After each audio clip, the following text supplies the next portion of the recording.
Als de Engelsen het bread noemt, de Hollanders brood, de Duitsers brood, de Nooren breu, waarom het bij ons dan stoeten? Of stoet, of stoeren, als je Groningen komt. Nou, dat heeft met een vorm te maken.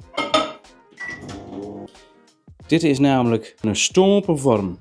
En daarom zingt ze ook wel eens een stompenstoeten. Tussen beide. Het dink is een stoeten, dan is gemaakt van stoeten. Het woord stoeten is verwant met het Hollandse woord stuiten. Je moet het een beetje opstoten. Daar krijg je een bolle vorm van. Beetje hetzelfde als dat je zwillende hanen hebt. En dan krijg je een zwilstuutje. Dus al het bolle brood is stoeten.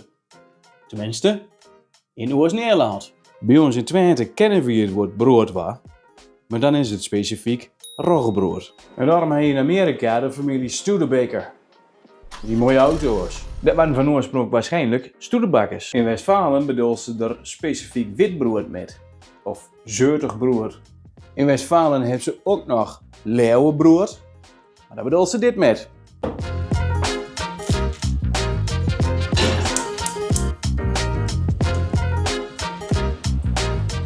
Dus doe me maar brood op te stoeten. Dan mag ik wel in bij de dokter. Een bolletje bruin.